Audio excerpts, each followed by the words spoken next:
Hello friends, तो इस video को आप लोग ज़रूर देखिए क्योंकि इस वीडियो से कॉम्पिटिटिव एग्ज़ाम में 2 से 4 नंबर का ज़रूर आता है। कभी कभी CSIR नेट में 2 मार्क्स से पूछ लिया जाता है और कभी कभी 4 मार्क्स तक का क्वेश्चन भी इससे पूछ लिया जाता है। और अगर पेपर बहुत ही आसान बना है तो कभी कभी 6 नंबर का भी आ जाता है। हम लोग पढ़ रहे हैं इसमें लॉ ऑफ मास एक्शन और एक रेट लॉ एक्सप्रेशन का क्वेश्चन भी आया हुआ था, इसको भी देखेंगे। Law of mass action, order and molecularity, order से क्वेश्चन पूछा जाता है, यूनिट ऑफ रेट कांस्टेंट से पूछा जाता है। तो हम लोग इसी चीज़ों को डिस्कस करेंगे इस वीडियो में। तो ये जो रेट लॉ एक्सप्रेशन का क्वेश्चन आया हुआ था नेट में, इसको हम लोग पूरा लिख लेते हैं, उसके बाद कन्वर्ट करेंगे कि किस तरीके से इसको करना है। तो ये हो गया हमारे पास एक रिएक्शन। इसके लिए हम लोग जब रेट लॉ एक्सप्रेशन लिखेंगे, रेट लॉ एक्सप्रेशन, तो रेट लॉ एक्सप्रेशन हम लोग कैसे लिखते हैं? C2H6 एंड O2 क्या होगा? डिफॉर्म होगा या डिसअपियर होगा। ये फॉर्म होंगे या फिर अपीयर होंगे। तो कैसे लिख रहे थे हम लोग अपने पिछली वीडियो में? जितने से मल्टीप्लाई था उतने से डिवाइड कर देते हैं और रिएक्टेंट के लिए माइनस साइन यूज़ करते हैं। सो माइनस का 1/2 D concentration of C2H6 upon dt is equal to minus 1/7 d of O2 upon dt is equal to plus 1/4 d of CO2 upon dt is equal to plus 1/6 d of H2O upon dt। तो ये हो गया हमारे पास rate law expression. अब different हम लोग लिख सकते हैं, फर्स्ट एंड सेकंड को यूज़ करके, फर्स्ट थर्ड को यूज़ करके, फर्स्ट फोर्थ को यूज़ करके, या फिर हम लोग सेकंड थर्ड को यूज़ कर लेते हैं, सेकंड फोर्थ को यूज़ कर लेंगे, थर्ड फोर्थ, सेकंड फोर्थ। इस तरीके से हम लोग डिफरेंट वे में कंसंट्रेशन या फिर रेट ऑफ रिएक्शन, इसका डिफॉर्मेशन रेट क्या है या किसी का फॉर्मेशन रेट क्या है, इन सबको हम लोग कैलकुलेट कर लेते हैं। जैसे अगर इस तरीके से आ जाए कि rate of disappearance of C2H6 in terms of the rate of formation of carbon dioxide, तो हम लोग कैसे लिखेंगे? सो हम लोगों को फर्स्ट एंड थर्ड से आना पड़ेगा। So from first and third 1/2 D C2H6 upon dt is equal to plus 1/4 D CO2 upon dt। 2 कितने कैंसिल हो गया? ये 2 बार। So d minus D C2H6 upon dt is equal to 1/2 D O2 upon dt। तो इस तरीके से हम लोगों ने लिख लिया है। अगर O2 का फॉर्मेशन रेट पूछे तो 2 से मल्टीप्लाई कर देंगे, इसका डिफॉर्मेशन रेट पूछ रहे हैं तो ये आ गया। अब अगर हम लोग सेकंड एंड थर्ड को लिखें तो सेकंड एंड थर्ड में इस तरीके से पूछ लिया उन्होंने कि ऑक्सीजन का रेट ऑफ डिसअपीयरेंस बताइए। तो minus 1/7 DO2 upon dt is equal to plus 1/4 DCO2 upon dt। क्या पूछ रहे हैं? Rate of disappearance of O2। So rate of disappearance of O2 is equal to 7 को दूसरी तरफ न्यूमरेटर में ले जाएंगे, 7/4 D of CO2 upon dt। तो ये हो गया। तो ऐसे हम लोग डिफरेंट वे में इसको लिख सकते हैं। अब हम लोग चलते हैं लॉ ऑफ मास एक्शन क्या कहता है। वेरी इंपॉर्टेंट है 12th लेवल के अकॉर्डिंग भी। और हम लोग जब आगे जितने भी केमिकल काइनेटिक्स पढ़ेंगे तो लोमा की बात करेंगे। इन शॉर्ट हम लोग इसको लोमा बोलेंगे, LOMA, law of mass action. So law of mass action कहता है कि अगर कोई इंडिविजुअल पर्टिकुलर रिएक्शन हो रही है तो उसकी रेट ऑफ रिएक्शन उस इंडिविजुअल रिएक्टेंट के कंसंट्रेशन के डायरेक्टली प्रोपोर्शनल होगा।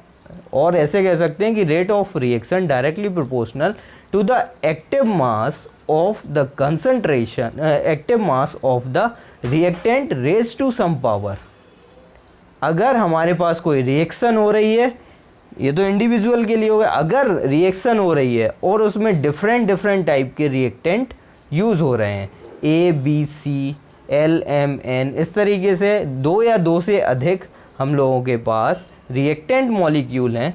So the rate of reaction depends on और directly proportional to the product of the active masses of all the reactants raised to some power. Let us consider these two.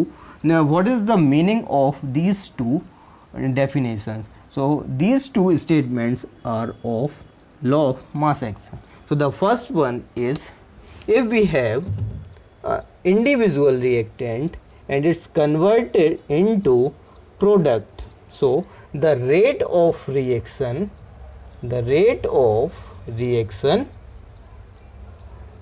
is directly proportional to the active mass. और अगर ideal condition है तो concentration हो जाएगा.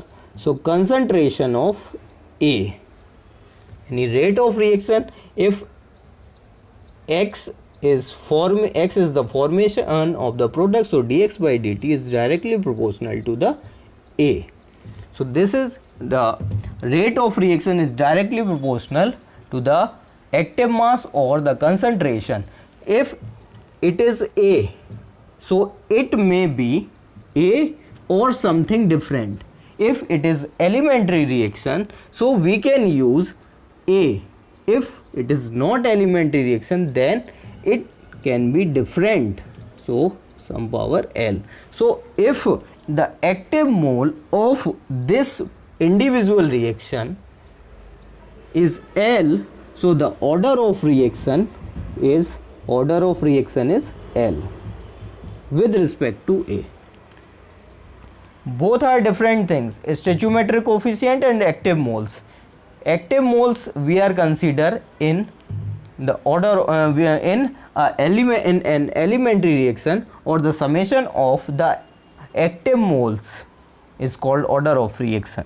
So if we have a reaction something like this, AA plus BB plus CC, और ये किस में कन्वर्ट हो रहा है, प्रोडक्ट में कन्वर्ट हो रहा है, तो रेट लो एक्सप्रेशन अगर हम लोग लिखेंगे इसके लिए, तो rate directly proportional to the elementary reaction के लिए इस तरीके से हम लोग लिख सकते हैं B C to the power C, but ये डिफरेंट भी हो सकता है, rate directly proportional to A की पावर एल, बी की पावर एम, सी की power N.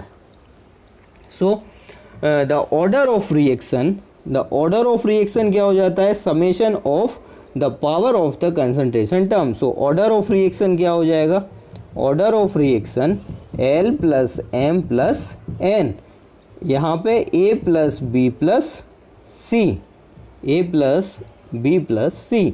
For elementary reaction these two things are same. So this is law of mass action. So if we write any equation, so applying law of mass action, जैसे हमारे पास कोई reaction इस तरीके से हो गई है, मान लीजिए L M L L plus M M N N, और ये किस में कन्वर्ट हो रहा है, प्रोडक्ट में. एलिमेंट्री रिएक्शन कंसीडर कर रहे हैं इसको, तो रेट डायरेक्टली प्रोपोर्शनल किसके, एल का concentration to the power L, concentration of to the power M, and concentration of N to the power N. अगर ऑर्डर पूछा जाए, ओवरऑल ऑर्डर कितना हो जाएगा, L plus M plus N.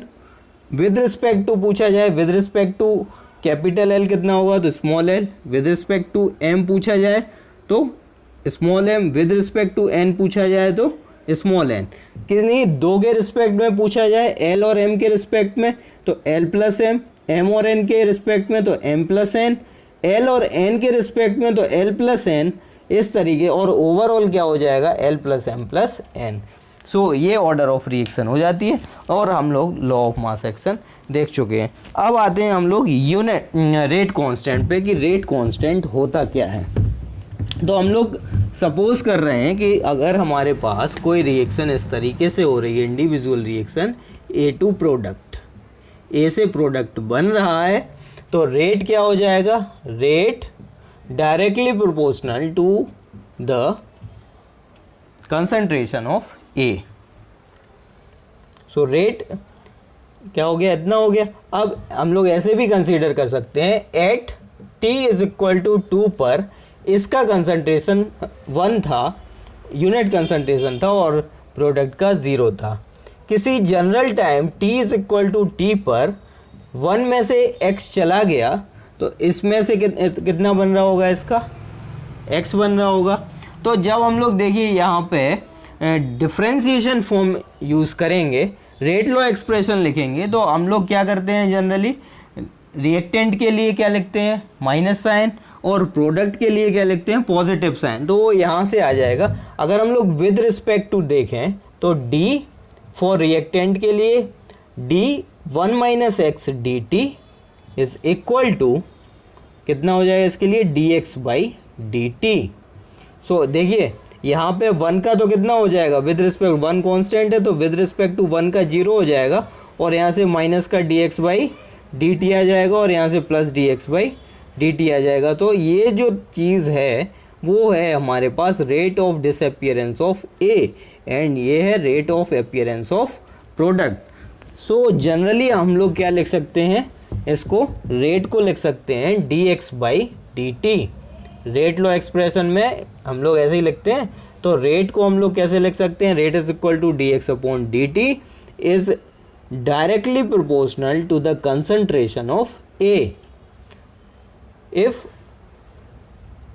Proportional, अगर हम लोग प्रोपोर्शनलिटी साइन हटा दें तो एक कांस्टेंट आता है जिसको हम लोग प्रोपोर्शनलिटी कांस्टेंट कहते हैं। ये क्या हो गया, एक प्रोपोर्शनलिटी कांस्टेंट, और जो कि ये रेट ऑफ रिएक्शन में आ रहा है, इसलिए हम लोग इसको रेट कांस्टेंट भी कह देते हैं और वेलोसिटी कांस्टेंट भी कह देते हैं। रेट कांस्टेंट कह देते हैं या फिर वेलोसिटी कांस्टेंट कह देते हैं।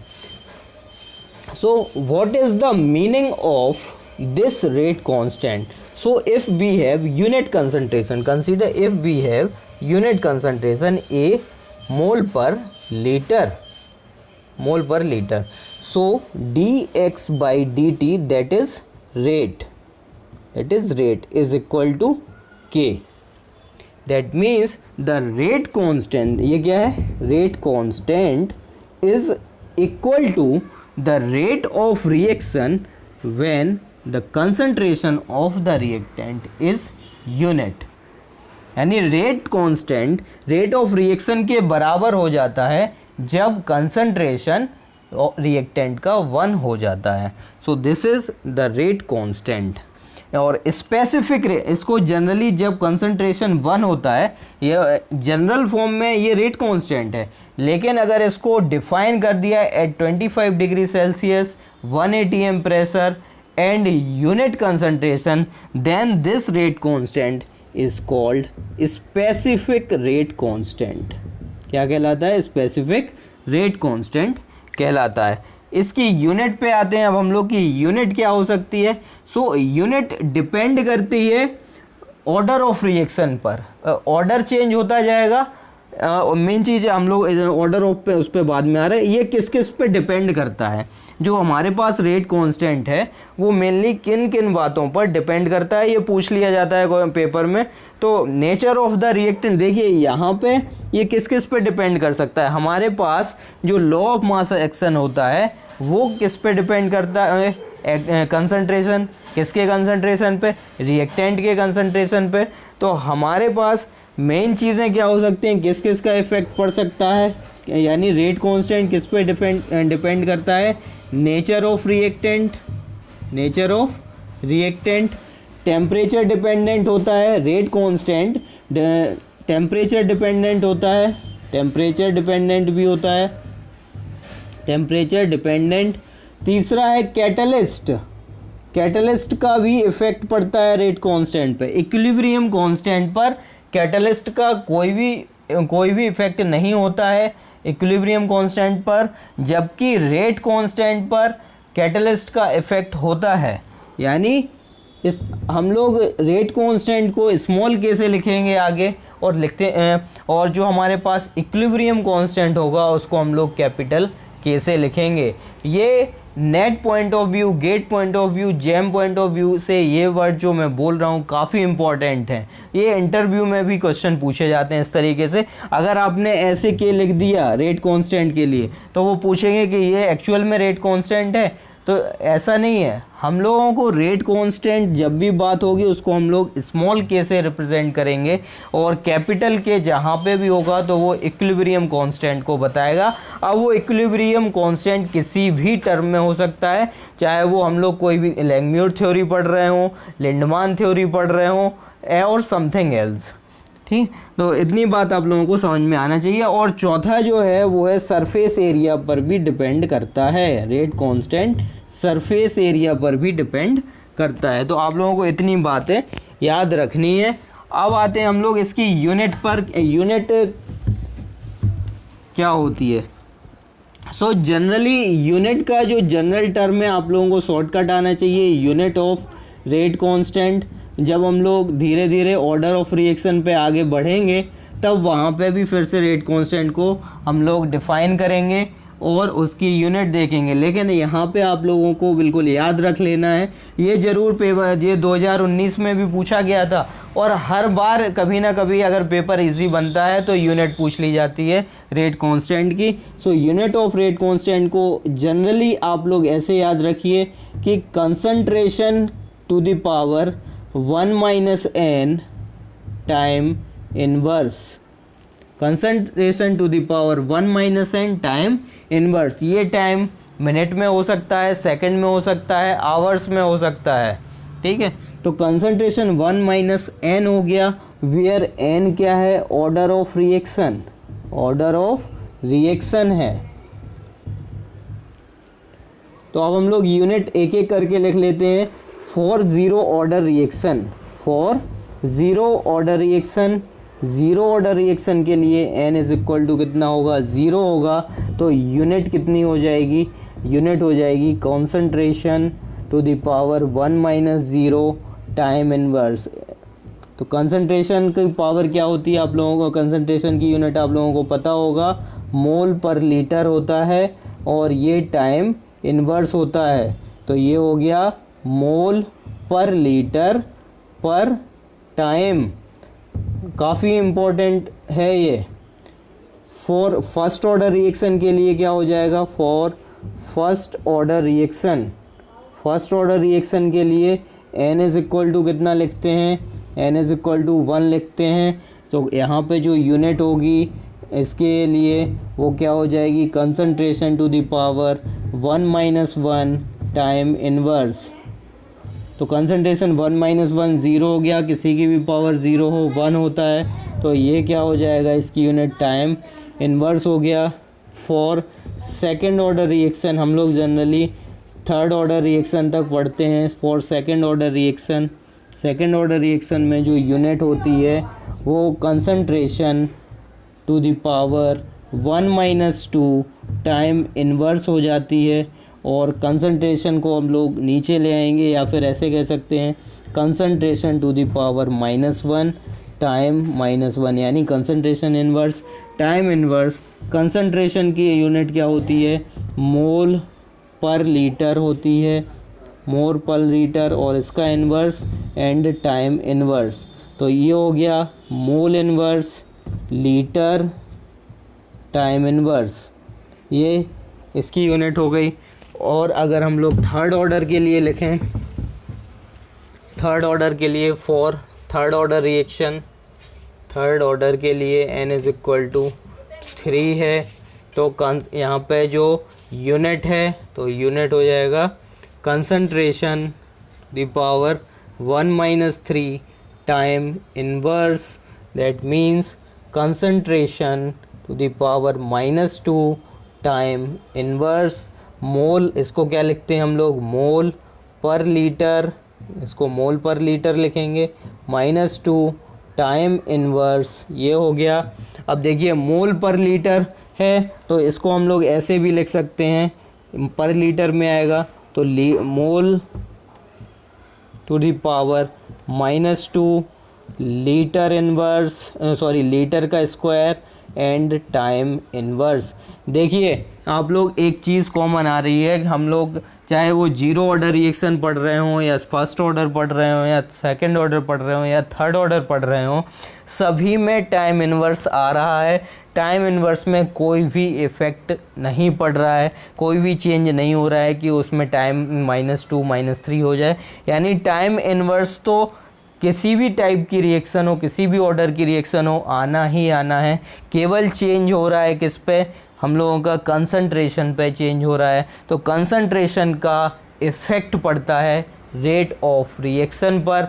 ये बात बिल्कुल आप लोग याद रखिए कि कंसंट्रेशन का जो इफ़ेक्ट होता है रेट ऑफ रिएक्शन पर, और वो डिपेंड करता है उसके ऑर्डर ऑफ रिएक्शन पे कि किस तरीके का ऑर्डर है। तो ऑर्डर के अकॉर्डिंग अगर कंसंट्रेशन चेंज करेंगे तो रेट ऑफ रिएक्शन भी चेंज होती जाती है। तो इतना आप लोगों ने नोट कर लिया होगा। तो आप लोगों को याद रखना है जनरल फॉर्म ये। और अब देखिए जब हमारे पास जीरो ऑर्डर है तब ये यूनिट हो जाएगी, आप लोगों को याद रखना है। जब फर्स्ट ऑर्डर है तब ये यूनिट हो जाएगी, जब सेकंड ऑर्डर है तब ये, और थर्ड ऑर्डर है तो ये। यानी जब जीरो ऑर्डर है तब मोल पॉजिटिव है, मतलब मोल की पावर कितनी है, 1 है। फिर फर्स्ट ऑर्डर में कंसंट्रेशन गायब हो गया, सेकंड ऑर्डर में देखिए यहाँ पे 2 है तो मोल में -1 आ गया। ऐसे भी आप लोग देख सकते हैं, मोल में -1 आ गया। और जब मोल में -2 हो, लीटर पे +2 हो, तो इस तरीके की रिएक्शन थर्ड ऑर्डर रिएक्शन कहलाती है। इसको आप लोग पहले फटाफट नोट कर लीजिए, तभी हम लोग आगे बढ़ेंगे। इसको काफ़ी इम्पोर्टेंट है, और जब हम लोग ऑर्डर ऑफ रिएक्शन पढ़ेंगे तब भी इसको देखेंगे।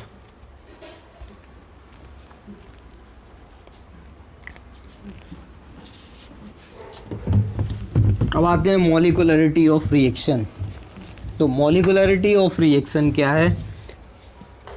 मॉलिक्युलरिटी ऑफ रिएक्शन, मॉलिक्युलरिटी का मतलब है कि किसी भी रिएक्शन में अगर इसको हम लोग ब्रेक कर दें, मॉलिक्युलरिटी ऑफ रिएक्शन, किसी भी रिएक्शन में टोटल नंबर ऑफ मॉलिक्यूल्स कितने पार्टिसिपेट कर रहे हैं, how many reactant molecules are participating in a reaction is called molecularity of a reaction. It is a theoretical phenomena. We can easily tell the molecularity of reaction by seeing the complete balanced reaction. मतलब अगर हमारे पास complete balanced chemical reaction है तो उसको हम लोग आसानी से देख के बता सकते हैं कि उसकी मॉलिक्युलरिटी क्या है. जैसे कंसीडर कर लें, अगर हम लोग ऐसे ही in general form AA plus BB plus CC, और इससे क्या फॉर्म हो रहा है, प्रोडक्ट फॉर्म हो रहा है, तो मॉलिक्युलरिटी सेम चीज़ आएगी जो इसका स्टोइचियोमेट्रिक कोफिशिएंट होगा. बस क्या होना चाहिए, रिएक्शन बैलेंस होनी चाहिए. तो इसकी जो मॉलिक्युलरिटी होगी, मॉलिक्युलरिटी क्या हो जाएगी, A plus B plus C, A plus B plus C मॉलिक्युलरिटी हो जाएगी. सो मेनली हम लोग जो मॉलिक्युलरिटी देखते हैं वो unimolecular reaction, bimolecular reaction, trimolecular reaction देखते हैं. आगे जो भी एडवांस लेवल की काइनेटिक्स हो जाती है उसमें हम लोग केवल स्टडी करते हैं बाई मॉलिक्युलर तक, unimolecular and bimolecular chemical reaction. तो इसके एग्जाम्पल क्या है मॉलिक्युलरिटी के, तो मॉलिक्युलरिटी के जो एग्जाम्पल हैं वो decomposition of PCl5, decomposition of PCl5 into PCl3 plus Cl2. This type of reaction reaction is balanced reaction, and how many PCl5 are participating in a chemical reaction? So here is only one. So one है, that means this is unimolecular reaction. This is unimolecular reaction. This is unimolecular reaction. The decomposition of H2O2, decomposition of H2O2 into H2O plus O2 is called bimolecular reaction. This is bimolecular reaction. Formation of SO3, SO2 plus O2 2SO3, this is trimolecular reaction, this is trimolecular reaction। तो यहाँ से आप लोगों को समझ में आ गया होगा कि मॉलिकुलरिटी में क्या होना चाहिए, केवल रिएक्शन को बैलेंस होना चाहिए। और एग्जांपल है बाई मॉलिकुलर का, तो यहाँ से हम लोग 2NO प्लस O2, सो यहाँ से NO3 बन गया है। तो ये आप लोग इसको क्या कह सकते हैं, इसको आप लोग क्या कह सकते हैं, बाई मॉलिकुलर रिएक्शन। तो क्योंकि बैलेंस रिएक्शन है। ट्राई मॉलिकुलर रिएक्शन का एक और एग्जांपल हो जाएगा यहाँ पे 2CO प्लस O2 2CO2। तो ये भी रिएक्शन क्या है, ट्राई मॉलिकुलर। हम लोगों को रिएक्टेंट देखना है, बैलेंस रिएक्शन में रिएक्टेंट देखना है कि टोटल रिएक्टेंट कितने पार्टिसिपेट कर रहे हैं। तो ये हमारी क्या हो गई है, मॉलिकुलरिटी हो गई है। दैट मीन्स मॉलिकुलरिटी को हम लोग आसानी से देख के बता सकते हैं, एक थ्योरेटिकल फिनोमेना है। अब ऑर्डर ऑफ रिएक्शन पे चल रहे हैं, तो ऑर्डर ऑफ रिएक्शन में थोड़ा सा डिफरेंस आ जाता है। अगर हिंदी में इसकी डेफिनेशन देखें, ऑर्डर ऑफ रिएक्शन, तो वेग निर्धारक पद में भाग लेने वाले अभिकारक अणुओं की संख्या। That means total number of reactant molecules participating in velocity defining or rate determining step. That means total number of reactant molecules participating in rate determining step. The rate determining step of any reaction is the slowest step. जो भी हमारा slow step होगा वो rate determining step होगा, और उसी से हम लोग रेट ऑफ रिएक्शन बता पाएंगे, उसी से ऑर्डर ऑफ रिएक्शन बता पाएंगे। क्योंकि फास्ट रिएक्शन के जैसे हम लोगों ने पढ़ा हुआ था, फास्ट रिएक्शन को हम लोग मेज़र नहीं करते हैं अपने काइनेटिक्स में, बिल्कुल स्लो जो रिएक्शन होते हैं उनको भी नहीं करते हैं। हम लोग जनरली मॉडरेट को कंसीडर करते हैं, और केमिकल काइनेटिक्स में जहाँ भी स्लो लिखा आए वो आप लोग ये समझिए कि वो मॉडरेट है। तो आप लोग यहाँ पे ऑर्डर ऑफ रिएक्शन को देख लीजिए। ऑर्डर ऑफ रिएक्शन जैसे अभी मैंने बताया था जब पढ़ा रहा था कि ऑर्डर ऑफ रिएक्शन का रेट ऑफ रिएक्शन पे क्या इफ़ेक्ट पड़ता है। तो जब हम लोग का ऑर्डर अगर हम लोगों को पता होता है, तो कंसंट्रेशन को चेंज करने से जो इफ़ेक्ट पड़ता है रेट ऑफ रिएक्शन पे, यानी the effect of the change of the concentration on rate of reaction, तो ये क्या यही हमें ऑर्डर ऑफ रिएक्शन बताता है। सो ऑर्डर ऑफ रिएक्शन जनरली हम लोग कंसीडर कर रहे हैं हमारी chemical reaction AA plus BB plus CC से प्रोडक्ट बन रहा है।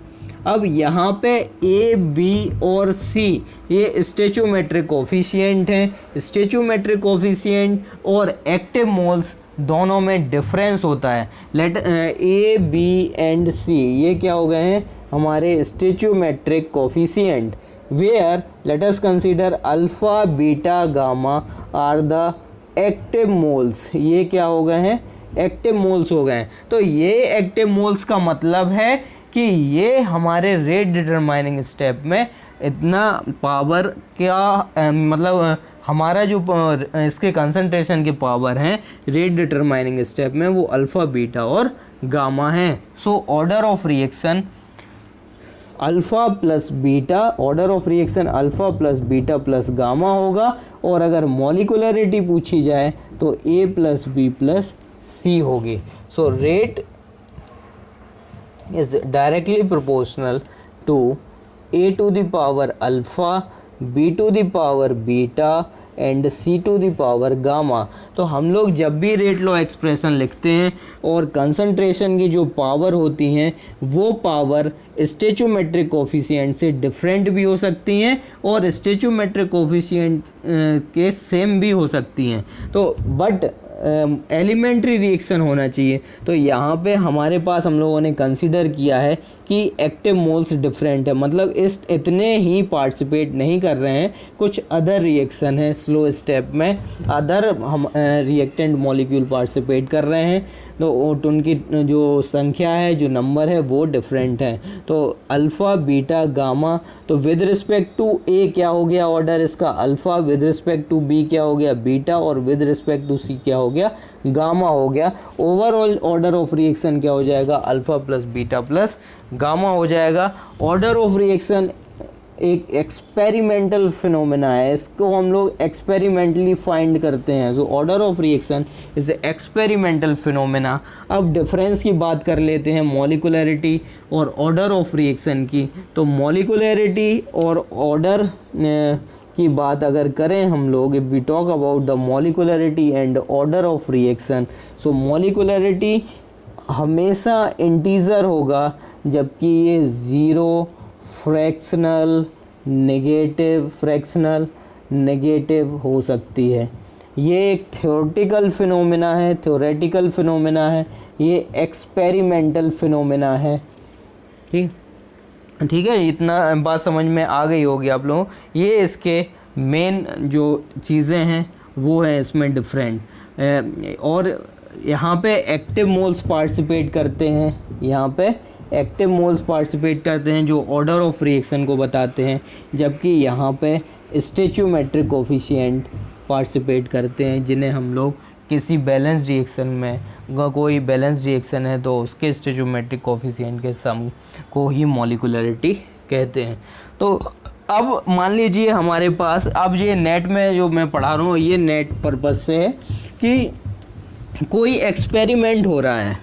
जैसे हम लोगों ने कंसीडर किया a प्लस बी प्लस सी है और इससे प्रोडक्ट बन रहा है, ए बी बी एंड सी सी है, ये इसके स्टोइचियोमेट्रिक कोफिशिएंट है।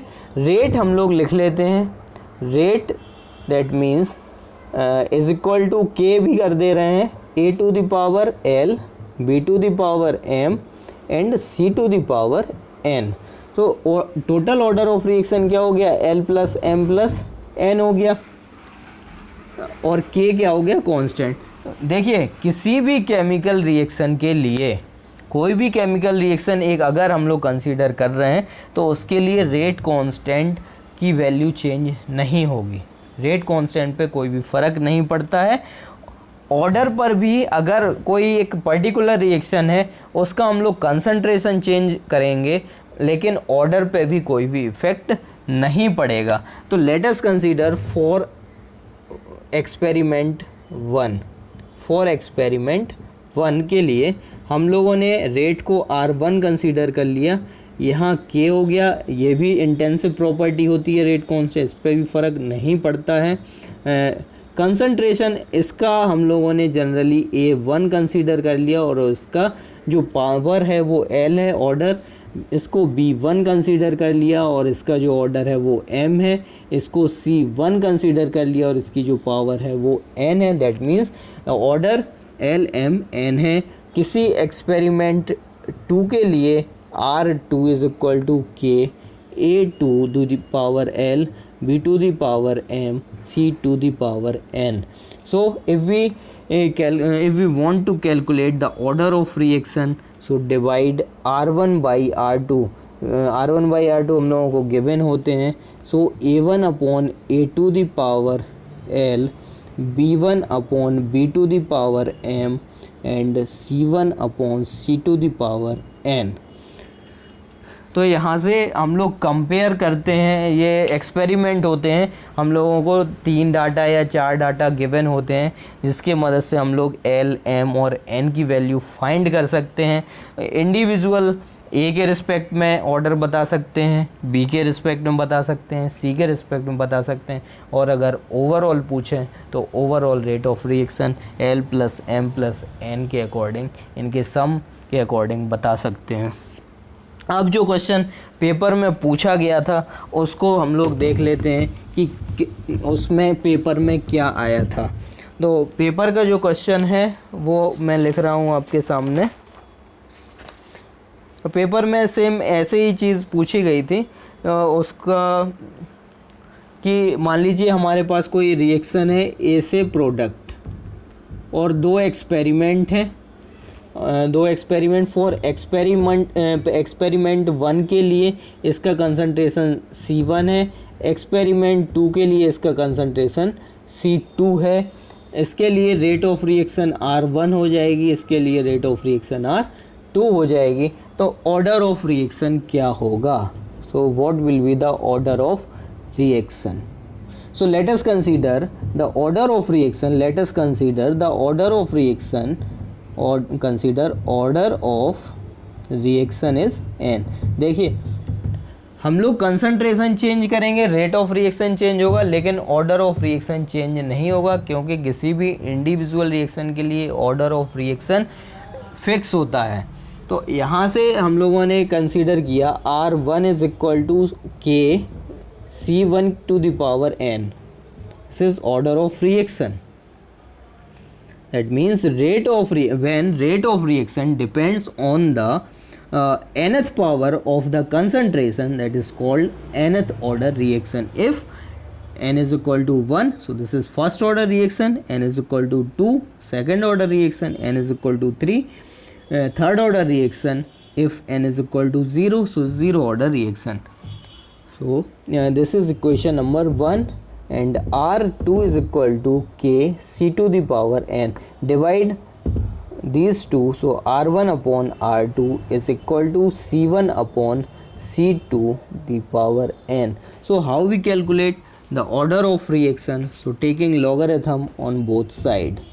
Taking logarithm on both sides. So log R1 upon R2 is equal to log C1 upon C2। ये नेट में भी पूछा गया है और जेम में भी पूछा गया था question.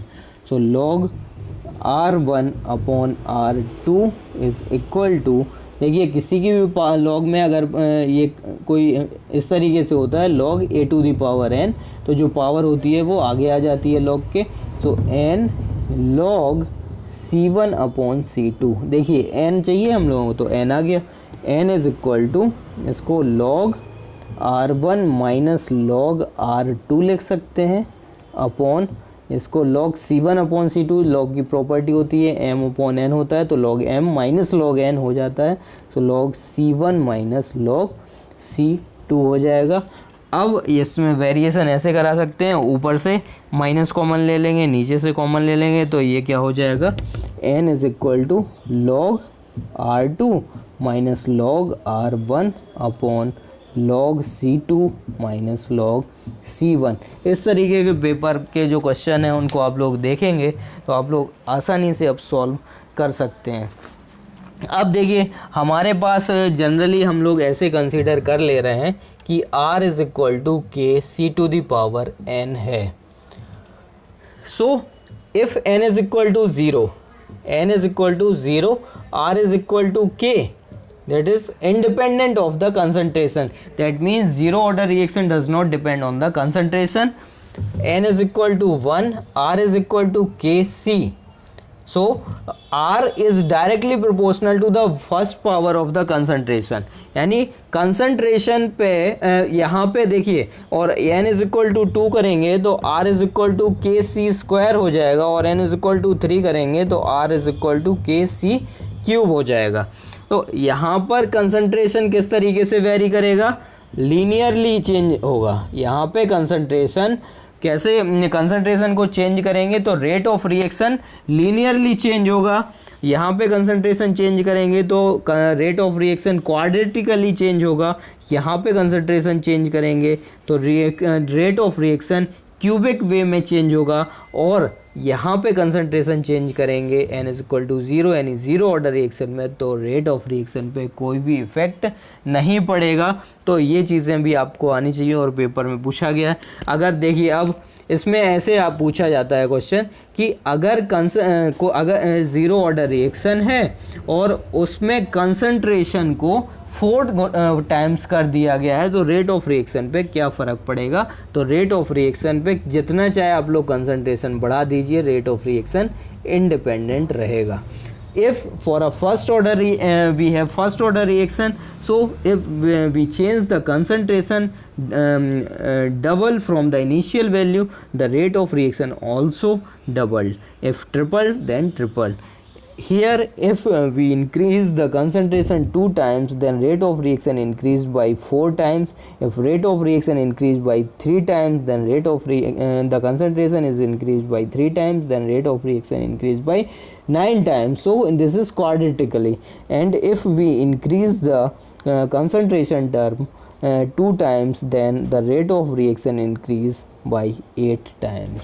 So in such a way we can consider the rate of reaction, the order of reaction, molecularity, law of mass action, and what is the unit of rate constant. तो ये हम लोग पढ़ चुके हैं.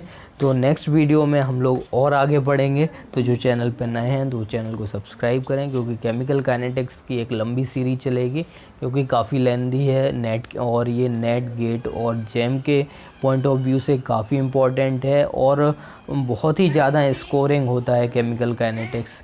तो बने रहिए मेरे साथ, और केमिकल काइनेटिक्स और जितने भी और आगे वीडियोज़ आएंगे उनको देखते रहिए. Thanks for watching.